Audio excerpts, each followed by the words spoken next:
From Pacifica, this is Democracy Now! Cover your face! You're all under arrest!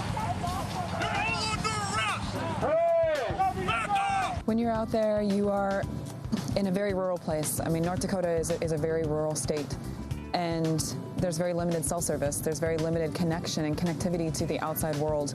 And when you're out there and you're facing a line of police that are armed with assault rifles, there's an MRAP, there's whatever military, there's helicopters overhead, it's very scary. Police in North Dakota using pepper spray and carrying assault rifles arrest over 100 people peacefully marching to oppose construction of the $3.8 billion Dakota Access Pipeline and to protect a sacred site from destruction.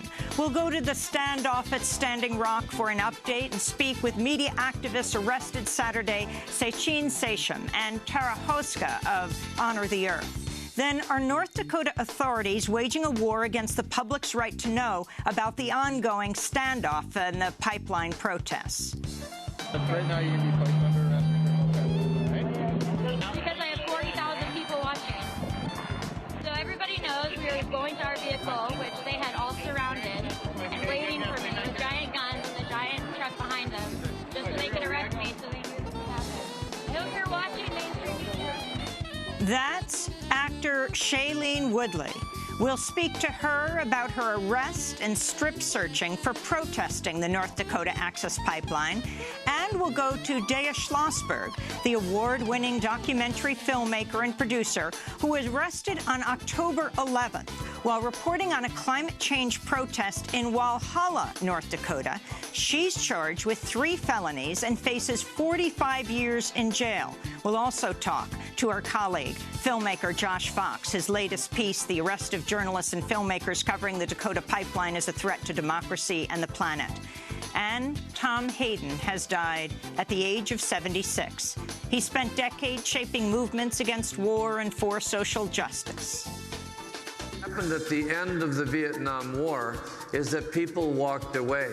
The campuses shut down. 4 million students walked away.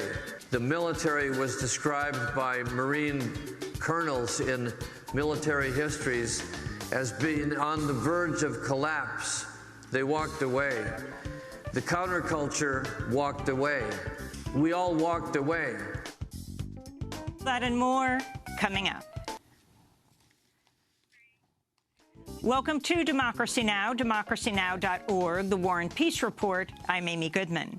In North Dakota, police arrested over 100 people this weekend who gathered for a peaceful march opposing construction of the $3.8 billion Dakota Access Pipeline. The demonstrators, who call themselves protectors, not protesters, were arrested after they were confronted by police in riot gear carrying assault rifles. They say police pepper sprayed them, then arrested them en masse. This is footage from the Sacred Stone camp. You're all under arrest! Hey! Back off! Hey! You're under arrest! No, you guys are going back together! Do not be afraid! Stand in prayer! Hey! Those arrested face charges including riot, reckless endangerment, criminal trespass, assaulting an officer, and resisting arrest. Organizers also say officers fired rubber bullets at drones the water protectors were using to document police activity. We'll go to North Dakota after headlines to speak with Tara Hoska of Honor the Earth and Sachin Sesham of the West Coast Women Warriors Media Collective. We'll also speak to Shailene Woodley, who was arrested during a protest during the pipeline after Indigenous Peoples Day, and with Dea Schlossberg, a filmmaker who was charged with 3 felonies and is facing 45 years in jail for filming another pipeline protest in Walhalla, North Dakota. In Pennsylvania, some 55,000 gallons of gasoline spilled from a ruptured pipeline into the Susquehanna River Friday, threatening the water supply of thousands of residents downstream. The Pennsylvania American Water Utility on Sunday lifted a warning to residents to limit their water use, but said it would continue to monitor water quality. In Iraq, Turkish troops fired artillery on ISIS positions around Mosul as Iraqi forces and Kurdish Peshmerga fighters advanced into the suburbs of the city. The The presence of some 2,000 Turkish troops near Mosul has angered many Iraqis, as well as Iraq's military, which is denying Turkey's claims of participation.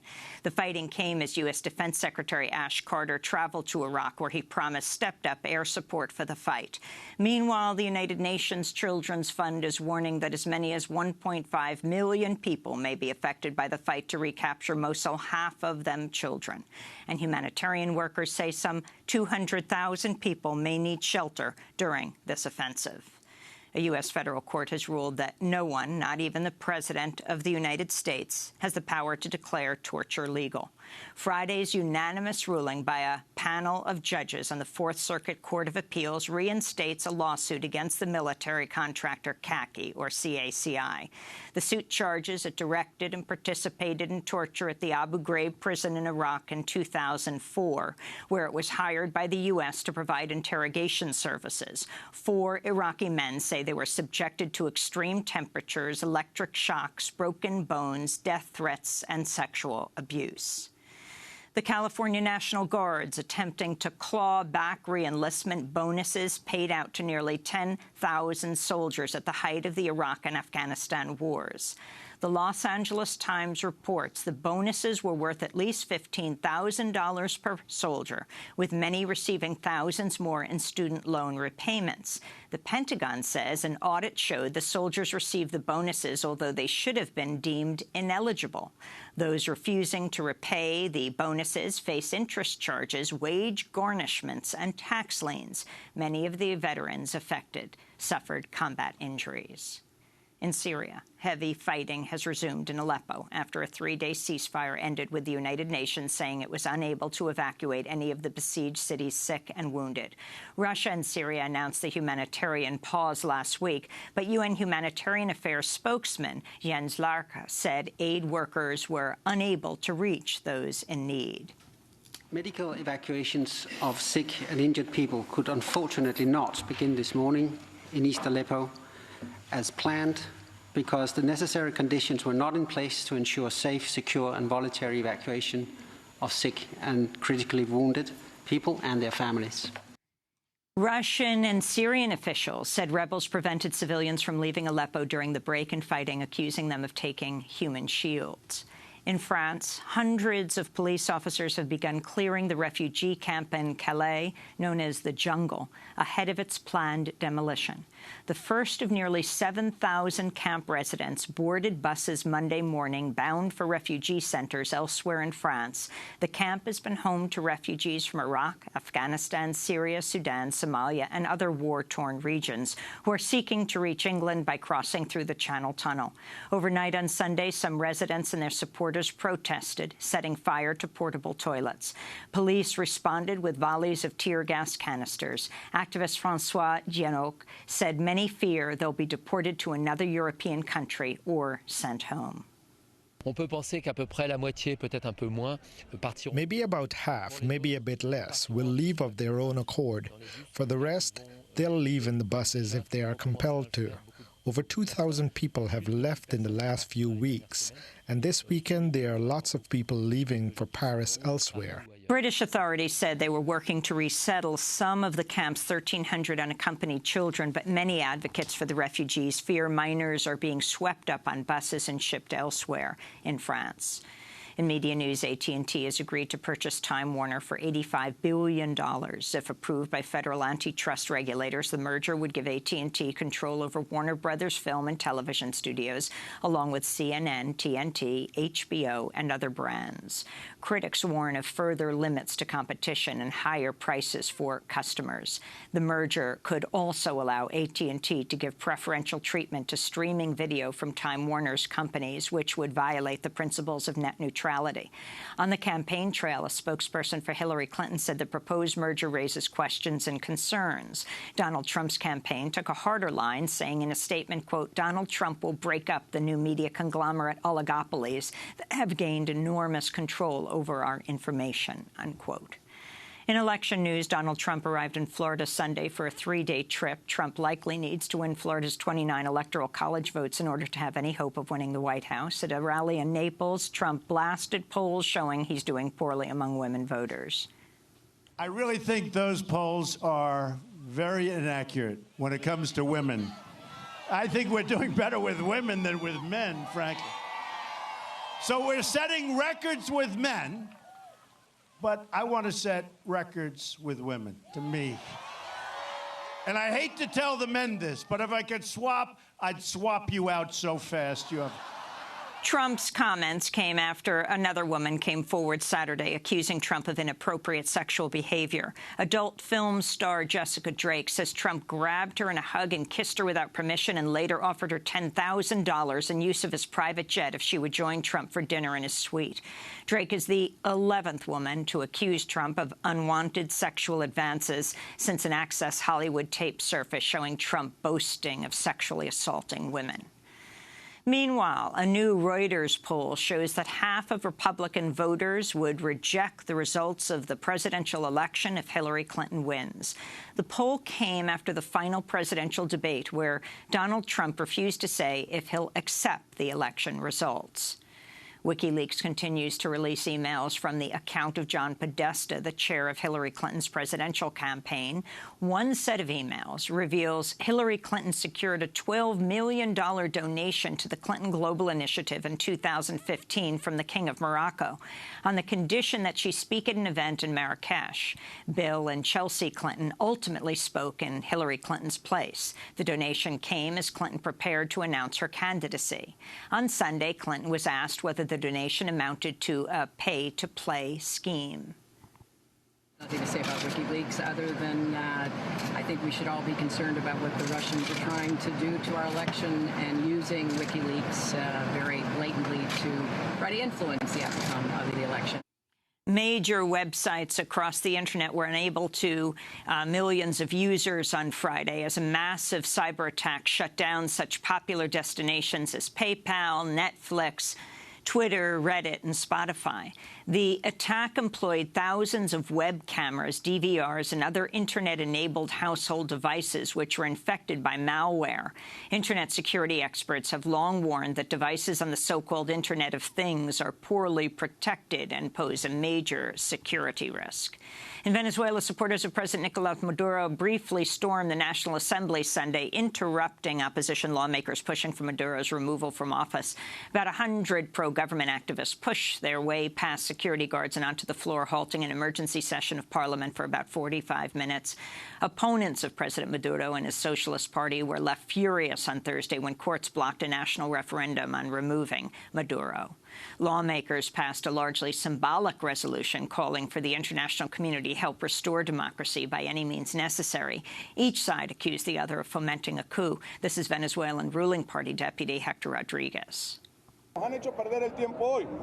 They have made us waste time today in a crude attempt to stage a coup, like in Brazil, like in Paraguay, like in Honduras. In Venezuela, we do not have the conditions for them to stage a coup. This comes as Venezuela is undergoing a massive economic crisis, which had led to shortages of food, medicine, and other necessary goods. In Washington, state police shot and killed a pregnant mother of 3 inside her home on the Muckleshoot Indian Reservation Friday night. 23-year-old Renee Davis died after a pair of King County Sheriff's deputies opened fire on her. In a statement, the Sheriff's Department said Davis was armed with a handgun. Davis's foster sister said police were conducting a wellness check after receiving a report that Davis was suicidal. A recent investigation by In These Times magazine found Native Americans were more likely to be killed by police than any other group in the United States. Go to DemocracyNow.org for our extended interview. Protests against racial oppression and police brutality continued during the playing of the national anthem at sports events around the country over the weekend. San Francisco 49ers quarterback Colin Kaepernick appeared at a post-game press conference Sunday wearing a Black Panthers Party T-shirt, building on the movement he sparked. At an NBA preseason game in Miami Friday, social worker Denasia Lawrence took a knee and unbuttoned her jacket to reveal a Black Lives Matter T-shirt as she performed the Star-Spangled Banner. In a statement on Facebook, Lawrence wrote, quote, "Right now, we're seeing a war on black and brown bodies. We're being unjustly killed and overly criminalized," unquote. And Tom Hayden has died. Hayden spent decades shaping movements against war and for social justice. He died at the age of 76. Tom Hayden was the principal author of the Port Huron Statement, the founding document of Students for a Democratic Society, known as SDS. The statement advocated for participatory democracy and helped launch the student movement of the 1960s. In 1968, Hayden became one of the so-called Chicago Eight and was convicted of crossing state lines to start a riot after he helped organize protests against the Vietnam War outside the Democratic National Convention. Speaking to Democracy Now!, Hayden described the extraordinary growth of the anti-war movement he helped lead during the 1960s. The first march in April 1965 was called by SDS, which was then a small campus network that had been based on civil rights and student power. And we were surprised that 25,000 people came. That was then the largest anti-war march in American history, according to historians. Within 3 or 4 years, you would have 500,000 marching on both coasts, so 1 million, not once but several times a year. You would have a revolt in the armed forces by GIs who were throwing medals over the White House fence and who were in mutiny. You would have 4 million students caught up in protests, shutting down whole campuses by the spring of 1970. Hayden, which is great. Tom Hayden passed away in Santa Monica on Sunday after a lengthy illness, after suffering from a stroke over a year ago. And those are some of the headlines. This is Democracy Now!, democracynow.org, The War and Peace Report. I'm Amy Goodman. We begin today's show in North Dakota with the ongoing standoff at Standing Rock, where thousands of Native Americans representing more than 200 tribes from across the Americas are resisting the construction of the $3.8 billion Dakota Access Pipeline, which is slated to carry oil from North Dakota's Bakken oil fields through South Dakota, Iowa, and into Illinois. On Saturday, over 100 people who call themselves protectors, not protesters, were arrested on a peaceful march after they were confronted by police in riot gear carrying assault rifles. They say police pepper sprayed them, then arrested them en masse. This is footage from the Sacred Stone camp.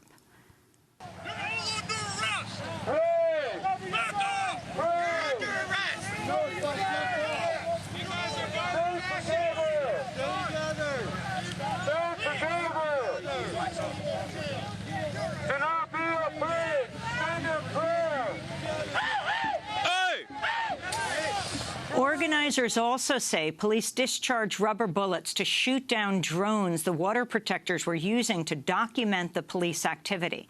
In response to Saturday's protests, Morton County Sheriff Kyle Kirkmeyer said, quote, "Today's situation clearly illustrates what we've been saying for weeks, that this protest is not peaceful or lawful. This protest was intentionally coordinated and planned by agitators with a specific intent to engage in illegal activities," Kirkmeyer said.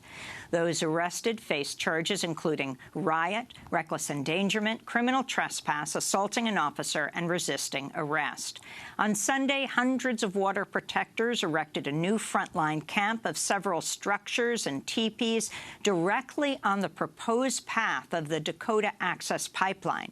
The new frontline camp is just to the east of North Dakota State Highway 1806, across from the site where on September 3rd, over Labor Day weekend, Dakota Access security guards unleashed pepper spray and dogs against Native Americans trying to protect a sacred ground from destruction. The water protectors also erected 3 road blockades that stopped traffic for hours on Highway 1806 Saturday to the north and south of the main resistance camp and along County Road 134. The group cited an 1851 treaty, which they say makes the entire area unceded sovereign land under the control of the Sioux. The blockades were dismantled late Sunday. For more, we're joined by 2 guests. Sachin Sesham is an activist and journalist with West Coast Women Warriors Media Cooperative. She was arrested Saturday along with more than 100 water protectors and journalists at a construction site for the Dakota Access Pipeline. And Tara Hauska, National Campaigns Director for Honor the Earth. She's Ojibwe from Couchiching First Nation. We welcome you both to Democracy Now! Okay, let's first go to Sachin. You were arrested Saturday. Can you take us through this day? What happened on Saturday? What happened on Saturday was completely uncalled for and out of the realm of any understanding of people who exist in this world trying to do something good and right. Basically, we had comrades who were locked down that we were trying to reach.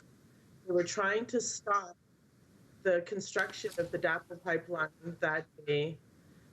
And our objective was to go walk in ceremony and prayer and meet with them and to lift them up, to pray for them as they were locked down. While we walked, we encountered quite a few police, and basically they had little ATVs where they were like dune buggies. They were following us, and then more and more police cars came. We actually had to avoid them by running down a hill into a gully and crossing a small river to go and reach the work site. And at this point, there had been at least 6 to 8 giant police cars and many officers on opposite side of the fence from us. And so we kept walking so that we could go and meet our objective, be at this work site, and to, really prevent the pipeline from being built on sacred ground, on ancient burial sites where the ancestors are laying and should not be disturbed.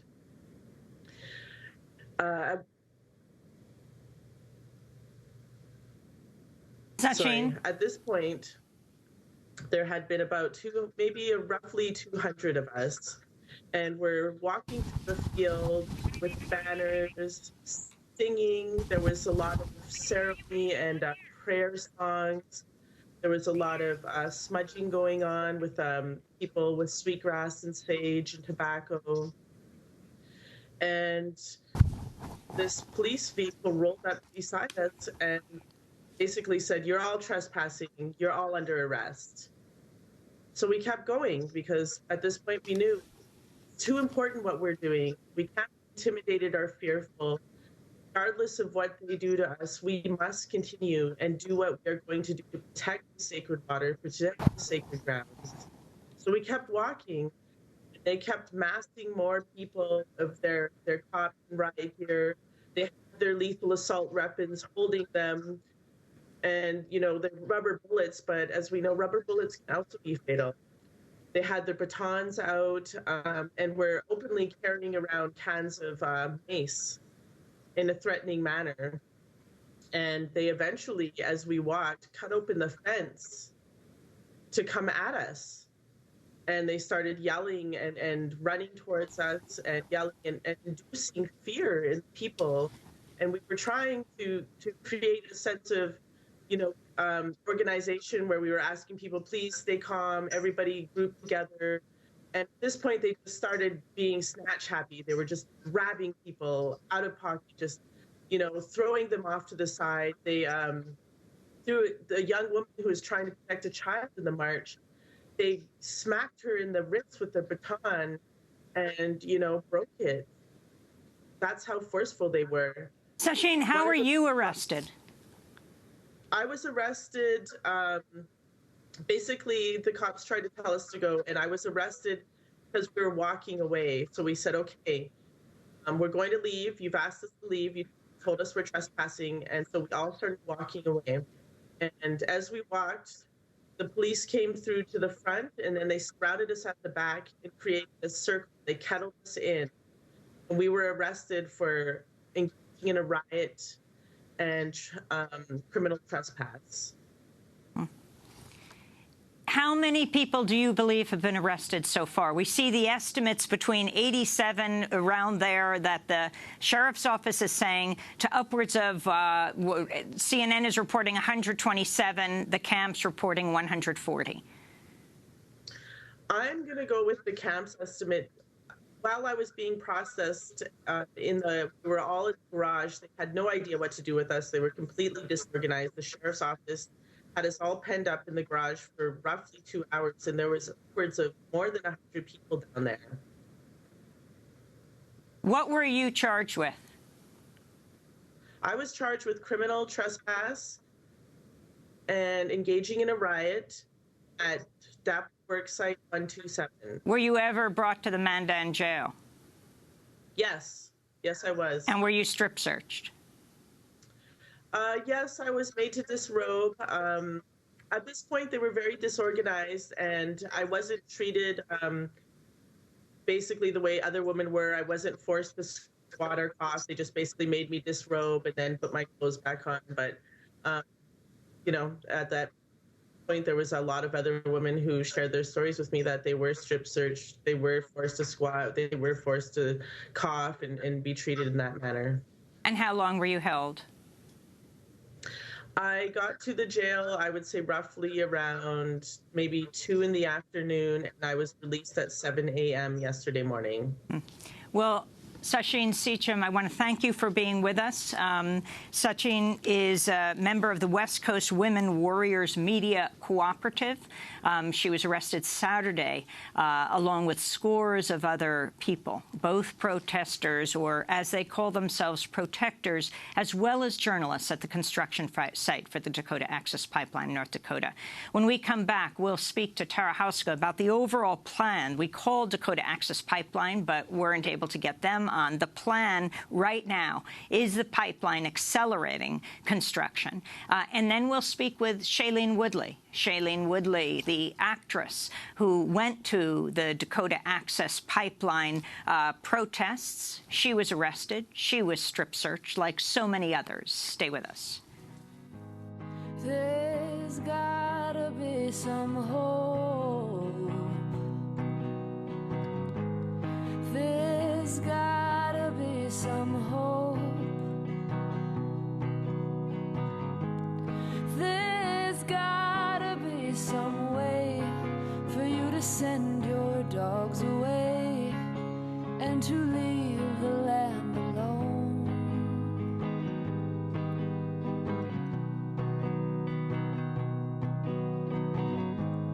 It's gotta be a crime somewhere in your heart you'll find. We're fighting for our right to keep the future bright and protect the ones we love.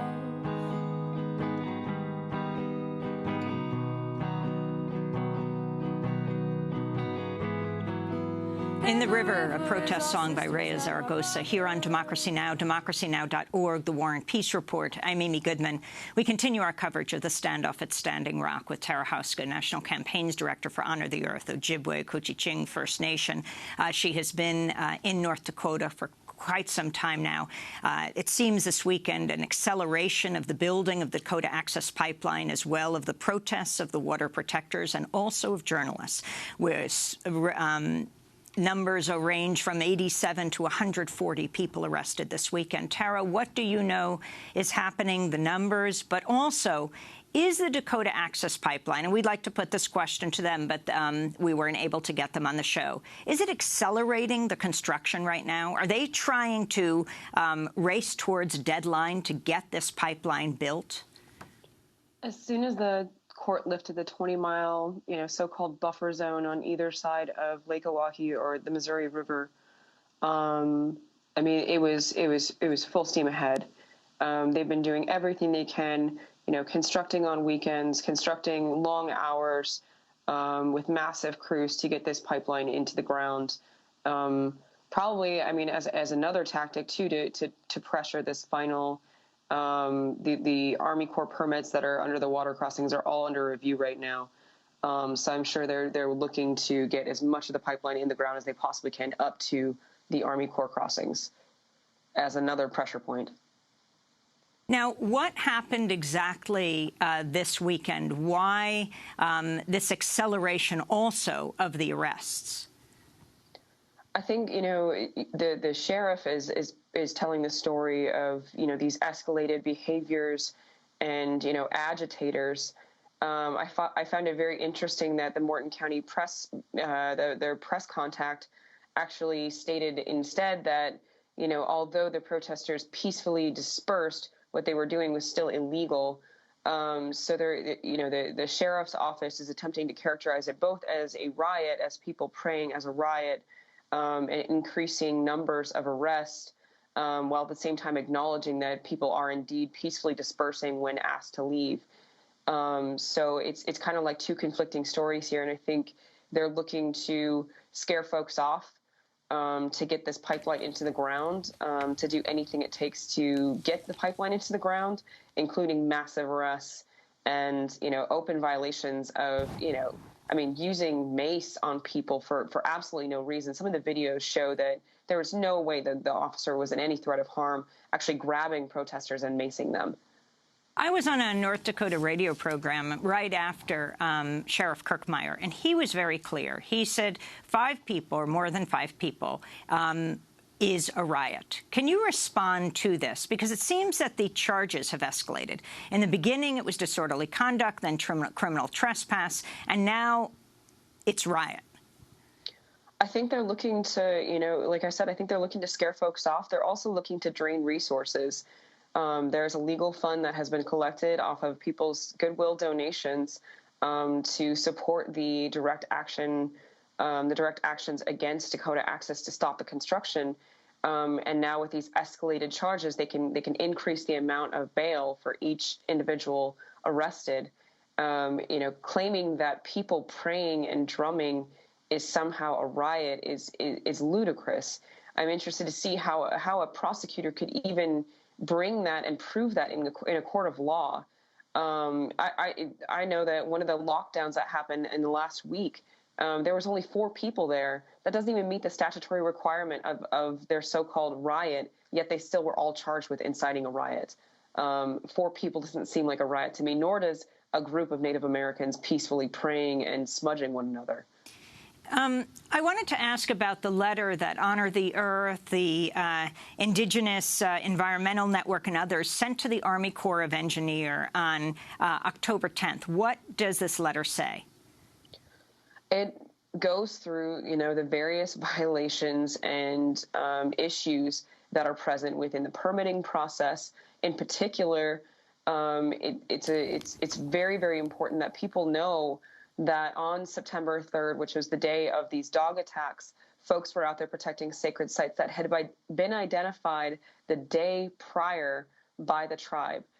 They had gone out with Tim Metz. They had actually, submitted a supplemental brief and stated, here are the exact sacred places that are not being considered on your pipeline route. Here are several of them. And they submitted that at 5 p.m. on a Friday. The following day, Dakota Access skipped over 20 miles ahead to bulldoze those sites. In the National Historic Preservation Act, Section 110 K states if the company intentionally destroys or disrupts sacred places, that the permit cannot be issued, that the Army Corps cannot issue these permits, that this project cannot be approved, and that's exactly what happened here. And so what happens at this point? Today, what is happening, for example, and where does this all go from here? Folks are continuing to, you mentioned the construction of the front lines encampment growing now. People putting teepees and enacting structures for living in directly on the pipeline route. They are miles away. Dakota Access is moving at an incredible pace to try and get this pipeline into the ground. And so I think that, the interactions will continue between protectors, water protectors, and the police. There will continue to be resistance of people putting their actual bodies on the line, because this is such a larger issue. This is we're fighting for future generations. We're fighting for the protection of water for the 17 million people that live along the Missouri River. I think, the court cases are continuing. There's a long process for that. But really the Army Corps of Engineers needs to answer, where is this review process? Are you going to, uphold the National Historic Preservation Act and acknowledge that the Dakota Access intentionally destroyed these sites and cancel these permits? Cancel all these water permits. This is not a legal pipeline. It was never an environmental impact statement. Stringent level review was never conducted. That is not in the public interest. Dakota Access profits did not come over the safety and well-being of the people. Tara Houska, I want to thank you for being with us of Honor the Earth, the Ojibwe Cochiching First Nation, as we turn now to continue to look at what's happening. Our North Dakota authorities waging a war against the public's right to know about the ongoing Standing Rock Pipeline protests. Earlier this month, that's 2 weeks ago, they charged documentary filmmaker Dea Schlossberg with 3 felonies for filming an act of civil disobedience in which climate activists manually turned off the safety valves to stop the flow of tar sands oil through pipelines spanning the U.S. and Canada. These were separate actions from DAPL. The actions took place in Minnesota, Montana, North Dakota, and Washington State. Schlossberg is an award-winning filmmaker, was producer of Josh Fox's recent documentary, How to Let Go of the World and Love All the Things Climate Can't Change. She was filming the action at a valve station owned by TransCanada in Walhalla, North Dakota, arrested along with activists, and her footage was confiscated. She was charged with a Class A felony and 2 Class C felonies, which combined carried a 45-year maximum sentence. Meanwhile, on October 10th, at least 27 people, including Hollywood actress Shailene Woodley, were arrested blockading Dakota Access Pipeline construction at 2 separate work sites. Footage of Woodley's arrest was streamed live to roughly 40,000 viewers on her Facebook page. Now you're going to be placed under arrest for criminal trespass, all right? Because I have 40,000 people watching. So everybody knows we were going to our vehicle, which they had all surrounded and waiting for me with giant guns and the giant truck behind them, just so they could arrest me, so they knew this would happen. I hope you're watching, mainstream media. That was activist and actress Shailene Woodley being arrested for protesting the North Dakota Access Pipeline. Shailene is known for the Divergent series, for Fault in Our Stars. She's just most recently the star of the Snowden film called Snowden, about Edward Snowden. She also appeared in the TV series Secret Life of the American Teenager. Shailene, can you talk about what happened to you? This was right after Indigenous Peoples Day, Columbus Day? This was on Indigenous Peoples Day. It was right after. So I happened to be in town. I had been gone from Standing Rock for a month, and I had gotten back the night before Indigenous Peoples Day. And there was a sunrise ceremony, a sunrise prayer. Everyone woke up at 6 a.m. and gathered by the river to pray, which is how most days at Standing Rock start. So all of this dialogue and these narratives about riots is so fascinating to me when, it's so grounded in ceremony and in prayer. I can't stress that enough. So everyone got up and prayed, and the night before, coincidentally, right after the presidential debate, when the whole world's focus and attention was on Donald Trump and Hillary Clinton, the U.S. Court of Appeals decided to deny the injunction to halt construction of the pipeline. So an action was spontaneously put into place, a peaceful action that I participated in. And we all went down to this certain area. I couldn't give you the exact landmarks because I had never been there before. And a few people had done planned arrests to bring attention to the day and to the cause. I was not one of those people. I was participating in peaceful protest and in peaceful protection for clean water, along with roughly 300 people, including my mother. And I was standing exactly how all the rest of these 300 people were standing and doing what these other 300 people were doing, which was praying, which was chanting, which was singing. And after about 2 or 3, 4, my timing is off, but after quite a few hours of doing this, once the people who had chosen to be arrested were detained and sent safely away, we all left because the cops were leaving, and so we all peacefully left. And as I was walking up to my RV in the back of the line of the protesters' cars, so there weren't a lot of people around, my mom was with me and a few friends. There was a group of cops waiting for me, as well as a tank. A tank. I don't know, like, that's so crazy to say. There's a tank.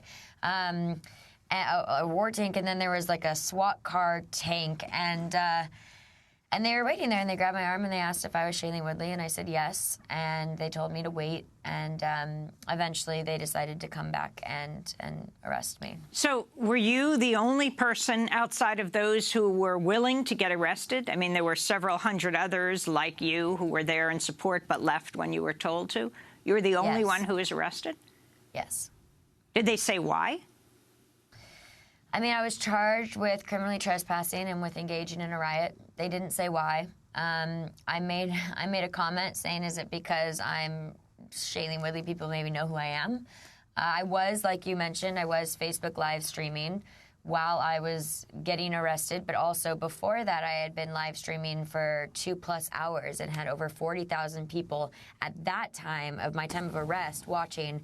But even prior to that, we waxing and waning in and out of 30,000 to 50,000 people, give or take. So it was creating a lot of momentum outside of Standing Rock, and as we all know, there has been a media blackout about what's going on, and it's up to people like you, Amy, and you're doing this so bravely and so courageously, and people like us on the ground with our Facebook live streams, and these brave warriors out there who are being arrested to bring attention to this cause, because no one's talking about it. And it's time for that to stop. It is not acceptable that there are tanks in North Dakota facing elders and children and protectors of clean water. This is something that is a big issue, and we cannot lay idle anymore about it. Now, what happened next? You were brought to the Mandan jail? Morton County, yeah, Mandan jail.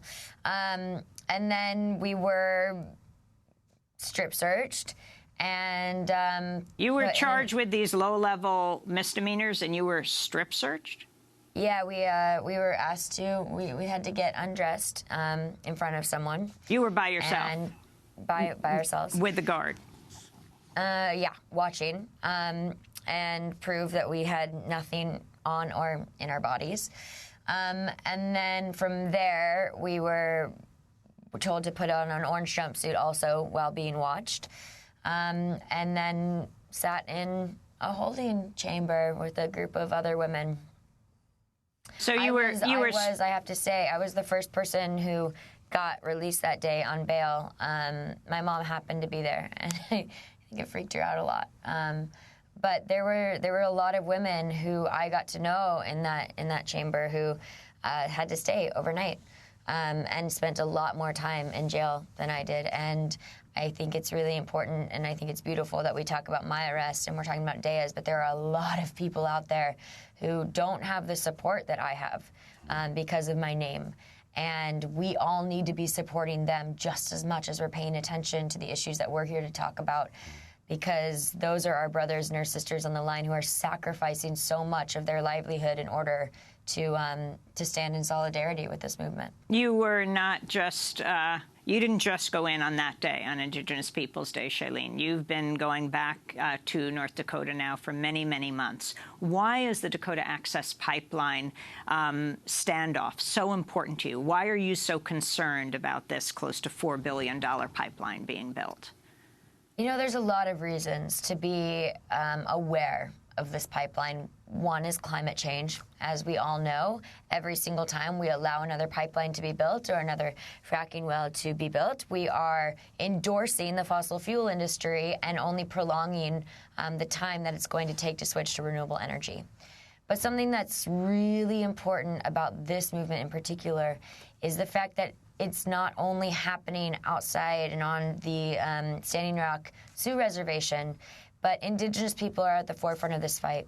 And most of the time, Indigenous people and marginalized communities are the first people affected by climate change and by the fossil fuel industry, because there's a certain veil of silence that's thrown over these communities when these pipelines go through. A lot of people don't pay attention. You know, it's like why 45 minutes south of LA, there's the largest oil refinery west of the Mississippi, yet those people living in Beverly Hills and those of Santa Monica, we don't know about it. Predominantly, if you just look at the different communities and the people who live there, you have to ask yourself, is that coincidence or is there a reason for that? And that's what we're seeing at Standing Rock. You know, a lot of people don't realize this, but for the first time in history, before colonization, Native American tribes, a lot of them were at war with one another and didn't get along. And so for the first time in history, these different bands, these different tribes, and non-Native allies are coming together to heal the past and to move forward in solidarity for future generations. And that's really major. This is a historical moment. This will be in history books. Things are changing, and it's because people are letting go of a lot of pain and a lot of suffering that has existed for so many years. And we cannot. It is our civic and civil responsibility, especially me as a non-Native, to recognize what my ancestors did to Native Americans in this country and what I refuse to let continue to happen to Native Americans in this country. You know, I was speaking with a security guard who is in North Dakota protecting the pipeline. And one of the things he said to me, especially about what happened September 3rd when the security guards unleashed the dogs on the water protectors, he said, yeah, do I understand why these protesters are angry?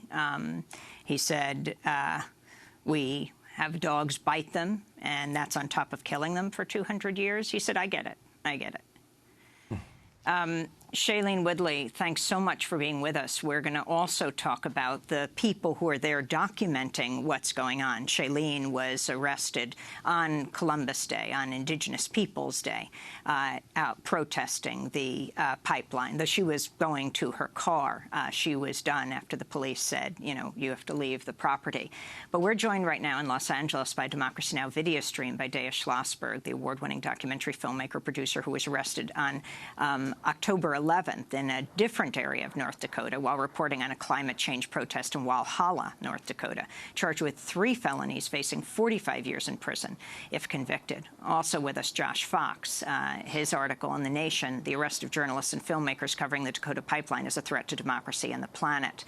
His previous documentaries include Gasland, which first exposed the harms of the fracking industry, nominated for an Academy Award, also made Gasland 2, which aired on HBO. We welcome you both to Democracy Now! Dea, describe what happened to you. Well, on October 11th, I was working as a climate reporter, as I've done for years and years and years, as Josh and I were doing in the rest of the How to Let Go of the World team when we made the film. And I was documenting people taking a stand, people on the front lines of the fight to lessen the impacts of climate change. So there were 5 activists across 4 states that had planned to turn the emergency shut-off valves on the 5 pipelines that bring all Canadian oil sands into the U.S.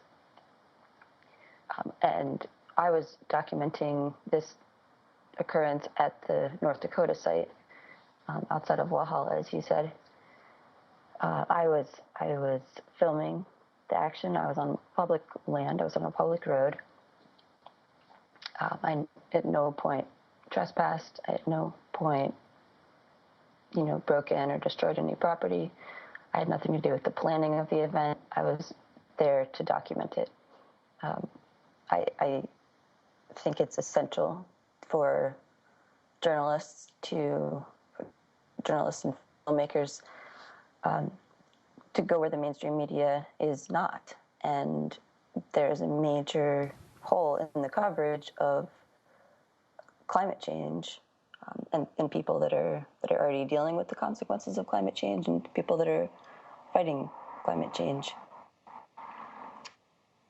So I take that responsibility very seriously. So when did the police come? The police came after Well, the activist that was doing the action, Michael, had called the company ahead of time to say that he was going to shut off the valve so they could to give them ample time to take any emergency precautions. And then he turned the valve, and meanwhile the company notified the local police. So after the valve was closed, they came in probably about 15 minutes. I had my camera set up on a tripod on the public road. And they told me I was arrested for being an accessory to a crime, at which point I was brought to the local jail. I figured things would just have to clear up once they realized what was going on. So they charge you with 3 felonies. What were the felonies? My First Amendment. Conspiracy. They were all conspiracy charges: conspiracy to theft of property, conspiracy to theft of service, and conspiracy of interfering with a critical public infrastructure. And you face 45 years in jail. What is your comment on this? What is my what? Sorry. What do you say about this? It's absolutely outrageous. Yeah,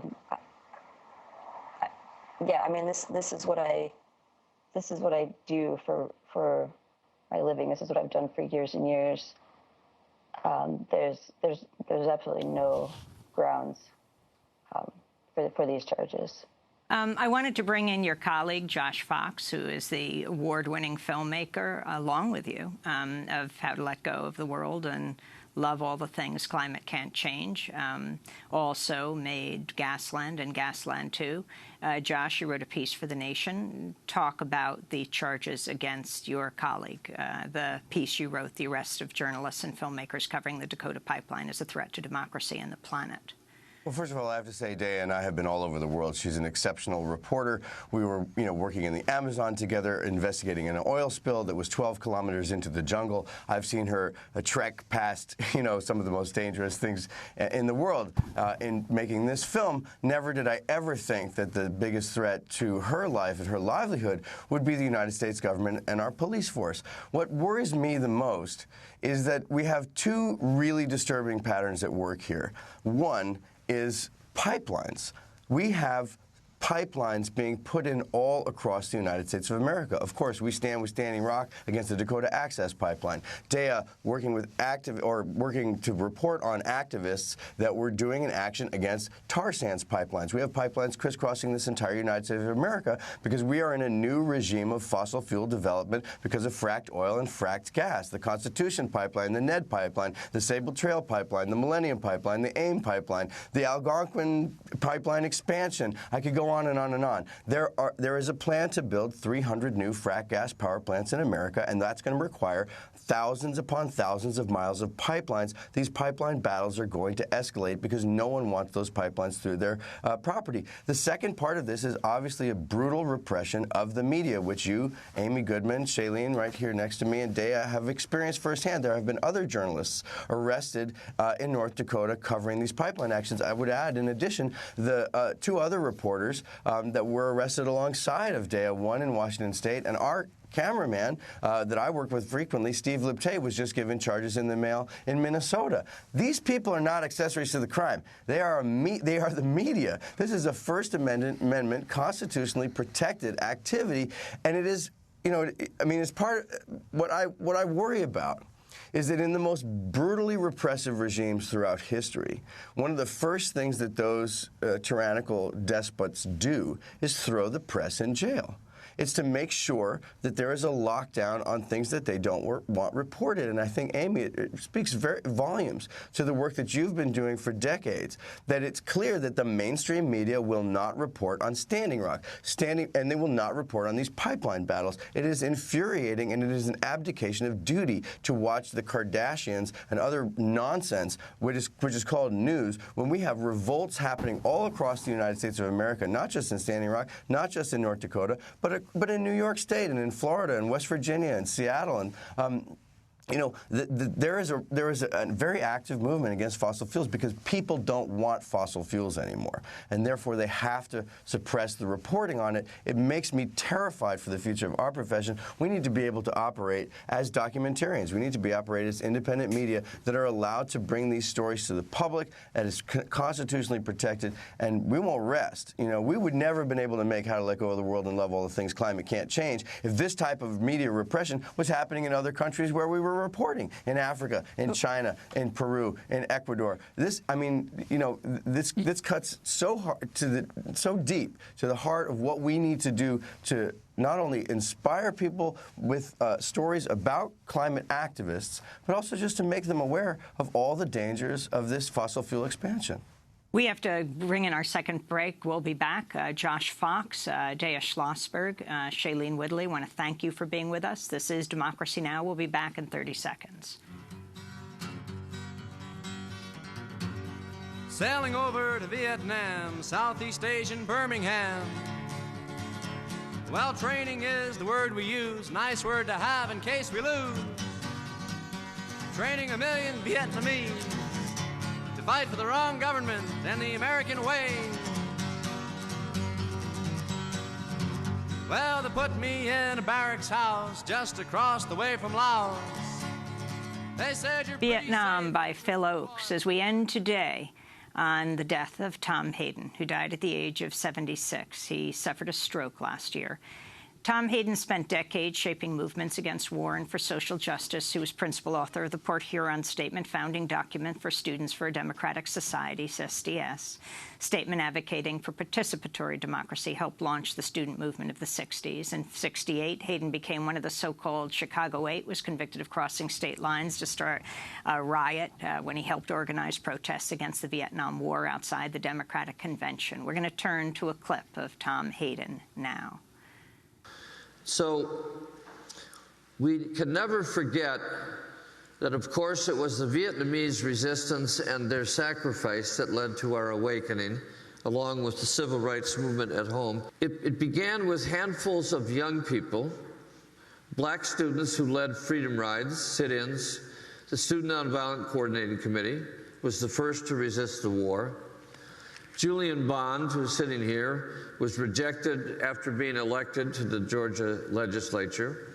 Muhammad Ali was stripped of his boxing titles. It also began with the Vietnam Day Committee in Berkeley, growing out of teach-ins, out of SDS that called the First March, the draft resistance.